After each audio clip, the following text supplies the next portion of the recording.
আকাশবাণী শিলচর আঞ্চলিক সংবাদ পড়ছি পঞ্চতপা চৌধুরী। আজকের বিশেষ বিশেষ খবর হল দীর্ঘদিন ধরে চলা জল্পনা কল্পনা শেষে নাগরিকত্ব সংশোধনী আইন সম্পর্কে আজ কেন্দ্রীয় সরকারের বিজ্ঞপ্তি জারি। মহিলা শক্তির গৌরব বৃদ্ধি সহ তাদের জন্য নতুন নতুন সুযোগ সুবিধা সৃষ্টির মাধ্যমে দেশকে এগিয়ে নিয়ে যাওয়া সম্ভব হবে বলে প্রধানমন্ত্রী নরেন্দ্র মোদীর মত প্রকাশ। সুপ্রিম কোর্টের আজ ভারতীয় স্টেট ব্যাংকের ইলেকটোরাল বন্ড সম্পর্কিত তথ্য প্রদানের জন্য ৩০ জুন পর্যন্ত সময়সীমা বৃদ্ধির উদ্দেশ্যে দাখিল করা আবেদন খারিজ করে আগামীকালের মধ্যে সব তথ্য দাখিল করার নির্দেশ এবং ইসলাম ধর্মাবলম্বীদের পবিত্র রমজান মাস আগামীকাল থেকে শুরু। এবারে বিস্তারিত খবর। দীর্ঘদিনের জল্পনা কল্পনা শেষে আজ কেন্দ্রীয় সরকার নাগরিকত্ব সংশোধনী আইন সম্পর্কে বিজ্ঞপ্তি জারি করেছে। এর সঙ্গে সঙ্গে দেশজুড়ে এই আইন বলবৎ হওয়ার বিষয়টি নিশ্চিত হয়ে গেছে।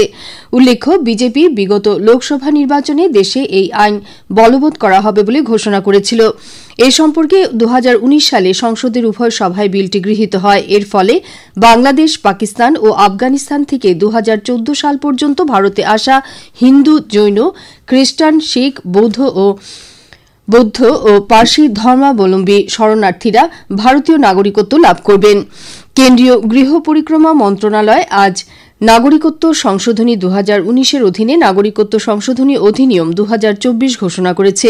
এই নিয়মের মাধ্যমে নাগরিকত্ব সংশোধনী আইন ২০১৯-এর আওতায় যোগ্য ব্যক্তিরা ভারতীয় নাগরিকত্ব প্রাপ্তির জন্য আবেদন করতে পারবেন।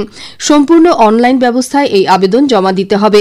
আবেদনের জন্য ওয়েব পোর্টালের ব্যবস্থা রয়েছে। এদিকে এই আইনের বিরোধিতা করে রাজ্যজুড়ে বিভিন্ন দল সংগঠনের প্রতিবাদ অব্যাহত রয়েছে। প্রধানমন্ত্রী নরেন্দ্র মোদী বলেছেন যে মহিলা শক্তির গৌরব বৃদ্ধি সহ তাদের জন্য নতুন নতুন সুযোগ সুবিধা সৃষ্টির মাধ্যমে দেশকে এগিয়ে নিয়ে যাওয়া সম্ভব হবে। শ্রী মোদী নতুন দিল্লিতে শক্তিশালী নারী বিকশিত ভারত কার্যসূচিতে সম্বোধন করে আজ একথা বলেন। সমগ্র দেশে ভারতীয় নারী শক্তির বিভিন্ন ক্ষেত্রে প্রদর্শন করা সফলতার জন্য গৌরব বোধ করেন বলেও প্রধানমন্ত্রী উল্লেখ করেন।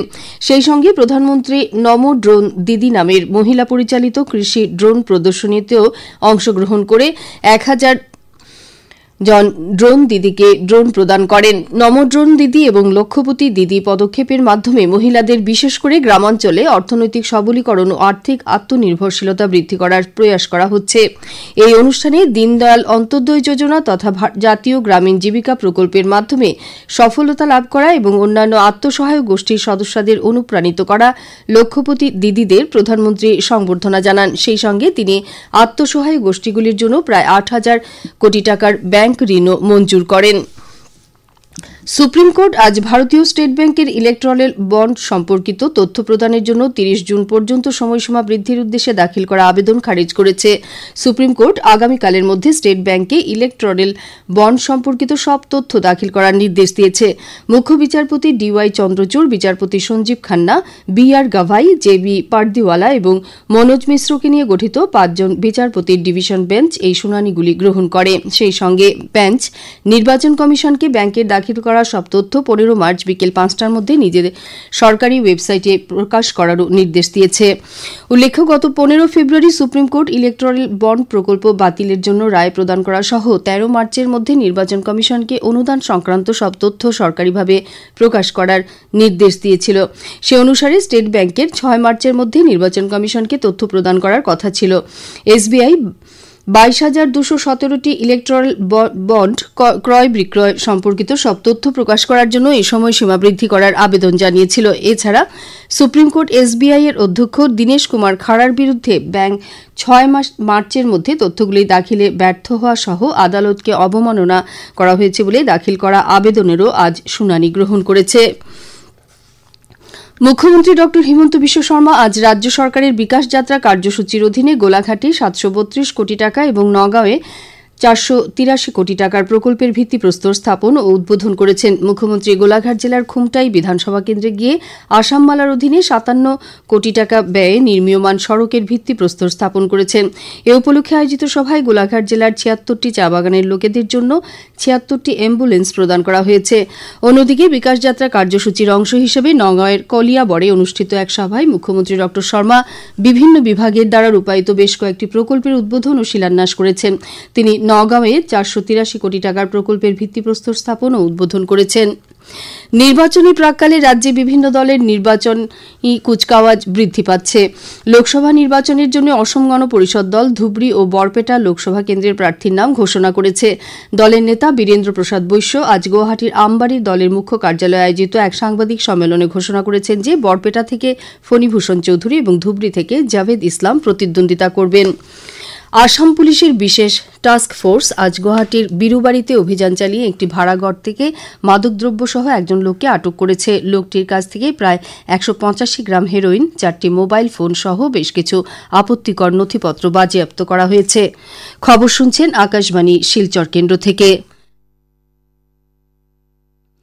ইসলাম ধর্মাবলম্বীদের পবিত্র রমজান মাস পালন আগামীকাল থেকে আরম্ভ হচ্ছে। ইসলাম ধর্মের বিশ্বাস অনুসারে এই মাসটি ত্যাগ ও আত্মসংযমের মাস হিসেবে পালন করা হয়। আজ সন্ধ্যায় পশ্চিম আকাশে নতুন চাঁদ দেখার পরই তারাবির নামাজ অনুষ্ঠিত হচ্ছে। এরপর থেকেই রমজানের রোজা পালন আরম্ভ হচ্ছে। বিশ্বশান্তি কামনায় পালন করা এই রমজান মাসের শেষে পবিত্র ঈদ উল ফিতর পালন করা হয়। রাজ্যের বিভিন্ন প্রান্তের সঙ্গে বরাক উপত্যকায়ও ইসলাম ধর্মাবলম্বী লোকেদের মধ্যে রমজান মাস উপলক্ষে ব্যাপক উৎসাহ উদ্দীপনা বিরাজ করছে। আজ সন্ধ্যায় বরাক উপত্যকার 3 জেলার মসজিদ ঈদগাহগুলিতে তারাবির নামাজ অনুষ্ঠিত হচ্ছে। উপত্যকার ইসলাম ধর্মাবলম্বী জনসাধারণ আগামীকাল থেকে ধর্মীয় রীতিনীতি অনুসারে রোজা পালনের জন্য প্রস্তুতি সম্পূর্ণ করেছেন। এর পরিপ্রেক্ষিতে বাজারহাটেও বিশেষ ভিড় পরিলক্ষিত হচ্ছে।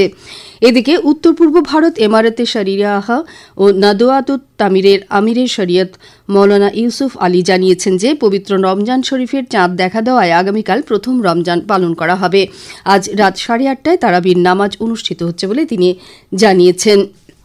রাজ্যের জনস্বাস্থ্য, কারিগরি, দক্ষতা উন্নয়ন ও পর্যটন মন্ত্রী জয়ন্ত মল্লবড়ুয়া আগামীকাল হাইলাকান্দি জেলা সফরে আসছেন। মন্ত্রী শ্রী বড়ুয়া আগামীকাল হাইলাকান্দি শহরের ভিক্টোরিয়া মেমোরিয়াল সরকারি মাধ্যমিক বিদ্যালয়ের খেলার মাঠে বিকাশ যাত্রার কেন্দ্রীয় অনুষ্ঠানে যোগ দিয়ে 156 কোটি টাকার 53টি প্রকল্পের উদ্বোধন, শিলান্যাস ও ভূমি পূজন সম্পন্ন করবেন। এর মধ্যে জেলার অভিভাবক মন্ত্রী শ্রী বড়ুয়া 27টি প্রকল্পের উদ্বোধন, 25টি প্রকল্পের শিলান্যাস এবং একটি প্রকল্পের ভূমি পূজন করবেন। লোকসভা নির্বাচনের জন্য করিমগঞ্জের কয়েকটি জোনে নতুনভাবে জোনাল ও সেক্টর অফিসার নিয়োগ করা হয়েছে। লোকসভা নির্বাচনের পার্সোনাল সেল থেকে জারি করা আদেশের আংশিক পরিবর্তন করে পূর্ববর্তী আধিকারিকদের অন্যত্র বদলির পরিপ্রেক্ষিতে নতুন জোনাল ম্যাজিস্ট্রেট, জোনাল অফিসার এবং সেক্টর অফিসার নিয়োগ করে দায়িত্ব সমঝে দিয়েছেন। এছাড়া জেলা নির্বাচন আধিকারিক জোনাল ও সেক্টর অফিসারদের নির্দেশ দিয়েছেন যে পূর্ববর্তী জোনাল ও সেক্টর অফিসাররা যদি তাদের নির্ধারিত ভোট কেন্দ্রগুলি ভেরিফিকেশন না করে থাকেন তবে তারা যেন অবিলম্বে তাদের নির্ধারিত ভোট কেন্দ্রগুলি ভেরিফিকেশন করে সংশ্লিষ্ট কর্তৃপক্ষের কাছে প্রতিবেদন দাখিল করেন। সারা ভারত মহিলা সাংস্কৃতিক সংগঠনের কাছাড় জেলা কমিটির উদ্যোগে আজ শিলচর মধ্য শহর সাংস্কৃতিক সমিতির প্রেক্ষাগৃহে আন্তর্জাতিক নারী দিবস উপলক্ষে একটি আলোচনা সভার আয়োজন করা হয়েছে। রেখা ভট্টাচার্যের পৌরোহিত্যে আয়োজিত সভায় লিঙ্গ বৈষম্য, নারী নির্যাতন, মহিলা নিরাপত্তা সহ অন্যান্য বিষয় নিয়ে কবি কস্তুরী হোম চৌধুরী, প্রাক্তন শিক্ষিকা গৌরী দত্ত বিশ্বাস, সংগঠনের জেলা সম্পাদিকা দুলালী গাঙ্গুলি প্রমুখ বক্তব্য রাখেন। সভা শেষে তাদের বিভিন্ন দাবির সমর্থনে একটি র্যালি শহর পরিক্রমা করে পুনরায় মধ্য শহর সাংস্কৃতিক সমিতির প্রাঙ্গণে এসে শেষ হয়। আসাম রাজ্য জীবিকা মিশনের অধীন পালংঘাট উন্নয়ন খণ্ডের চিরঞ্জীব ক্লাস্টার লেভেল ফেডারেশনের পরিচালনায় আজ আমরাঘাট ফেডারেশন কার্যালয়ে এক সভার মাধ্যমে লক্ষপতি দিদিদের শংসাপত্র প্রদান করা হয়েছে। সভায় 100 জন লক্ষপতি দিদির মধ্যে শংসাপত্র বিতরণ করা হয়। সভায় অন্যান্যদের মধ্যে প্রাক্তন গ্রাম পঞ্চায়েত সভাপতি পরেশ তাঁতি, ফেডারেশনের সভানেত্রী দেওকি রবি দাস, সম্পাদিকা রুমারানী দাস প্রমুখ উপস্থিত ছিলেন। করিমগঞ্জের জেলার স্বাস্থ্য পরিবার কল্যাণ বিভাগের উদ্যোগে আজ করিমগঞ্জ জেলা গ্রন্থাগার ভবনে আশাকর্মীদের জেলাভিত্তিক সম্মেলন অনুষ্ঠিত হয়েছে। সম্মেলনের মুখ্য অতিথি অতিরিক্ত আয়ুক্ত মিনার্ভা আরামবাম তার বক্তব্যে বলেন যে প্রত্যেক আশাকর্মীর স্বাস্থ্যক্ষেত্রে নিরলস অবদানের স্বীকৃতি প্রদানের জন্য আজ এই সম্মেলনের আয়োজন করা হয়েছে। সম্মেলনে যুগ্ম স্বাস্থ্য সঞ্চালক ড রাজীব বড়ুয়া উপস্থিত ছিলেন। কাছাড় নেহেরু যুব কেন্দ্র সংগঠনের উদ্যোগে এবং মনিয়ারখালের রামকৃষ্ণ ইউথ অ্যাকশন গ্রুপের সহযোগিতায় গত 9 মার্চ আন্তর্জাতিক নারী দিবস উপলক্ষে একটি দৌড় প্রতিযোগিতা অনুষ্ঠিত হয়। প্রতিযোগিতায় সরস্বতী রবি দাস প্রথম, রবি রাজুয়ার দ্বিতীয় স্থান অধিকার করে। অল আসাম ইলেকট্রিসিটি কনজিউমার্স অ্যাসোসিয়েশনের লক্ষ্মীপুর আঞ্চলিক কমিটির এক প্রতিনিধি দল আজ এপিডিসিএল এর লক্ষ্মীপুর সংমণ্ডল কার্যালয়ে উপস্থিত হয়ে উত্তর লালপানি এলাকার বিদ্যুৎ গ্রাহকদের বিল সংক্রান্ত বিভিন্ন অভিযোগ তুলে ধরেন। প্রতিনিধি দলে লক্ষ্মীপুর আঞ্চলিক কমিটির সভাপতি জয় সিং, সংগঠনের রাজ্য কমিটির আহ্বায়ক হিল্লোল ভট্টাচার্য প্রমুখ উপস্থিত ছিলেন। শেষ করার আগে বিশেষ খবর আবার পড়ছে।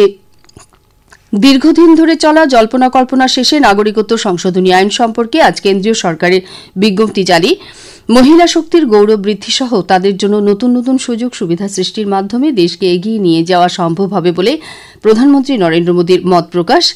সুপ্রিম কোর্টের আজ ভারতীয় স্টেট ব্যাংকের ইলেকট্রাল বন্ড সম্পর্কিত তথ্য প্রদানের জন্য ৩০ জুন পর্যন্ত সময়সীমা বৃদ্ধির উদ্দেশ্যে দাখিল করা আবেদন খারিজ করে আগামীকালের মধ্যে সব তথ্য দাখিল করার নির্দেশ। এবং ইসলাম ধর্মাবলম্বীদের পবিত্র রমজান মাস আগামীকাল থেকে শুরু। আঞ্চলিক সংবাদ শেষ হল। পরবর্তী সংবাদ আগামীকাল সকাল ৭:৩৫ মিনিটে।